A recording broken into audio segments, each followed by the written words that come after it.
Assalamualaikum warahmatullahi wabarakatuh. Alhamdulillahirabbil alamin wassalatu wassalamu ala asrofil mursalin Muhammadi wa ala alihi wa sahbihi ajmain.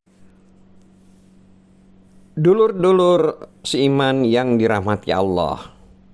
Berikutnya adalah kalimat dalam ayat 3 ini, dan maksudnya dalam ayat 3 surat Al-Baqarah ini adalah wa yuqimunas sholata wa mimma razaqnahum yunfikun, yang artinya dan mereka mendirikan sholat serta menafkahkan sebagian rizki yang kami anugerahkan kepada mereka. Dulur sekalian, yang dimaksud dengan mendirikan sholat, menurut Ibnu Abbas, makna daripada mereka mendirikan sholat adalah mereka mendirikan fardu-fardu sholat, yaitu rukun-rukunnya.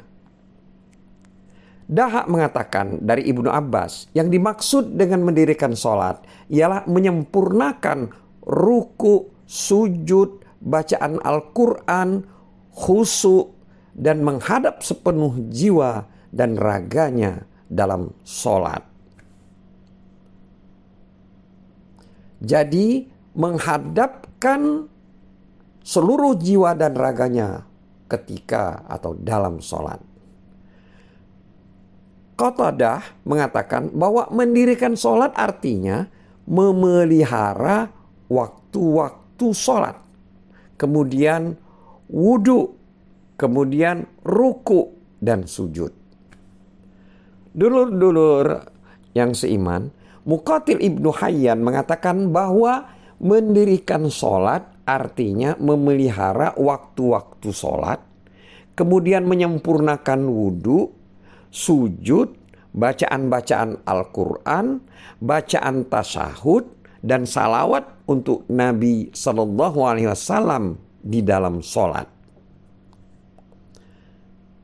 Ali ibnu Abu Talhah dan lain-lainnya meriwayatkan dari Ibnu Abbas bahwa makna yang dimaksud dengan menafkahkan sebagian rizki yang kami anugerahkan kepada mereka itu adalah bermakna mereka tunaikan zakat harta benda dengan benar. Jadi ini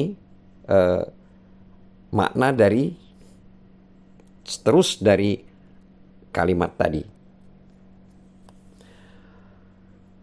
Dulur-dulur sekalian, As-Sadi mengatakan dari Abu Malik, dari Abu Saleh, dari Ibnu Abbas, juga dari Murrah, dari Ibnu Mas'ud radhiyallahu anhu, dan sejumlah sahabat Rasulullah SAW yang lain, makna dari menafkahkan sebagian rizki yang kami anugerahkan kepada mereka itu adalah nafkah seorang laki-laki kepada keluarganya. Hal ini dipahami sebelum diturunkannya ayat mengenai zakat. Juabir mengatakan dari Dahak, pada mulanya nafkah merupakan kurban yang mereka jadikan sebagai amal takarrub, artinya mendekatkan diri kepada Allah Subhanahu wa taala sesuai dengan kemampuan ekonomi masing-masing, yakni kaya dan miskin, sehingga turunlah ayat-ayat yang memfardukan atau mewajibkan zakat. Ayat-ayat tersebut berjumlah 7 ayat dalam surat Bara'ah atau At-Taubah. Di dalamnya disebut masalah zakat. Ayat-ayat tersebut berkedudukan menasih secara pasti terhadap pengertian lain. Dulur-dulur seiman, Qatadah mengatakan bahwa menafkahkan sebagian rizki yang kami anugerahkan kepada mereka itu artinya nafkahkanlah sebagian dari apa yang telah Allah berikan kepada kalian. Karena harta benda itu merupakan titipan dan pinjaman di tanganmu. Hai manusia, dalam waktu dekat kamu pasti akan meninggalkannya.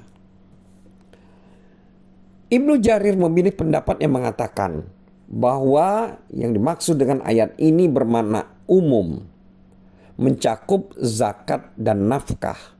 Dia mengatakan bahwa takwil yang paling utama dan yang paling berhak dikemukakan sesuai dengan sifat dan dari kaum yang dimaksud ialah hendaklah mereka menunaikan semua kewajiban yang berada pada harta benda mereka, baik berupa zakat maupun memberi nafkah orang-orang yang harus ia jamin dari keluarga mereka, seperti anak-anak, istri, dan lain-lain dari kalangan orang-orang yang wajib ia nafkahi karena hubungan kekerabatan atau pemilikan atau faktor lainnya.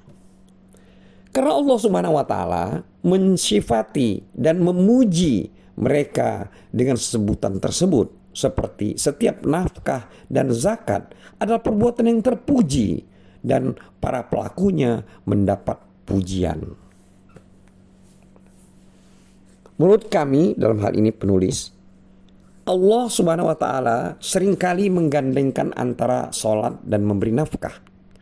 Karena salat adalah hak Allah dan sebagai penyembahan kepadanya. Di dalam salat terkandung makna mengesahkan Allah, memuji, mengagungkan, menyanjung Allah, dan berdoa serta bertawakal kepadanya. Sedangkan di dalam infak atau membelanjakan harta itu terkandung pengertian perbuatan kebajikan terhadap sesama makhluk, yaitu dengan mengulurkan bantuan kepada mereka. Orang-orang yang harus diprioritaskan dalam masalah nafkah ini adalah kaum kerabat dan keluarga serta budak-budak yang mereka miliki. Setelah itu barulah orang lain. Dulur-dulur sekalian, setiap nafkah wajib dan zakat fardu itu termasuk ke dalam pengertian firman Allah dalam surat Al-Baqarah ayat 3 ini, yaitu wa mimma razaqnahum yunfikun, dan mereka menafkahkan sebagian rizki yang kami anugerahkan kepada mereka. Karena itu di dalam kitab Sahihain telah disebutkan sebuah hadis melalui Ibnu Umar radhiyallahu anhu yang menceritakan bahwa Rasulullah SAW pernah bersabda, yang artinya Islam dibangun di atas 5 perkara, yaitu kesaksian bahwa tidak ada Tuhan selain Allah dan Muhammad adalah utusan Allah. Kedua, mendirikan sholat. Ketiga, menunaikan zakat. Keempat, puasa dalam bulan Ramadan. Dan berhaji. Lurus-lurus sekalian, menurut Ibnu Jarir, salat dinamakan dengan sebutan demikian karena pelakunya berupaya memperoleh pahala dari Allah Subhanahu wa taala melalui amalnya bersamaan dengan permintaan hal-hal yang diperlakukannya kepada Tuhannya. Menurut pendapat lain, lafaz salat itu berasal dari nama kedua urat yang digerakkan dalam salat di saat ruku dan sujud. Urat ini menunjang atau memanjang dari punggung sampai kepala tulang belakang atau tulang punggung yang paling bawah. Termasuk ke dalam pengertian lafaz ini musalli. Dinamakan pula terhadap juara kedua dalam perlombaan balap kuda, tetapi pendapat ini masih perlu dipertimbangkan kebenarannya. Ya. Karena ada orang yang bernama Musalli itu juara 2 dalam perlombaan kuda. Jadi ada yang berpendapat begitu atas nama pendapat asal dari kata sholat. Tapi pendapat ini perlu dipertimbangkan kebenarannya. Sedangkan menurut pendapat lain, lafaz sholat berasal dari kata as-sholah, yang artinya menetapi suatu atau memasukinya.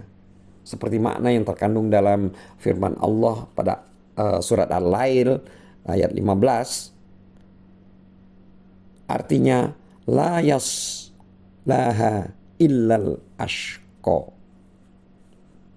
Artinya tidak ada yang masuk ke dalamnya kecuali orang yang paling celaka. Jadi yaslaha. Jadi di sini hingga kata solat itu berasal dari kata as-salah. Mana yang dimaksud itu ialah tiada yang menetapi hingga kekal di dalamnya kecuali orang yang paling celaka. Menurut pendapat lain, kata salat juga berasal dari tasliyah, yaitu memanggang kayu di atas api dengan maksud untuk meneruskannya. Jadi diumpamakan sebagaimana orang yang sholat menegakkan kebengkokannya dengan sholatnya. Seperti makna yang terkandung dalam firman Allah surat Al-Ankabut ayat 45. Yang artinya sesungguhnya sholat itu mencegah dari perbuatan-perbuatan keji dan mungkar. Dan sesungguhnya mengingat Allah atau sholat adalah lebih utama daripada ibadah lain. Adalah lebih besar keutamanya daripada ibadah lainnya. Dulur-dulur sekalian, dengan menganggap bentuk asal dari sholat kita anggap adalah doa, itu adalah pendapat yang paling sahih. Jadi pendapat yang mengatakan bahwa sholat itu ada doa, itu adalah pendapat yang paling sahih daripada pendapat-pendapat yang lain kita sebut tadi. Sedangkan pembahasan mengenai zakat akan dibawakan nanti.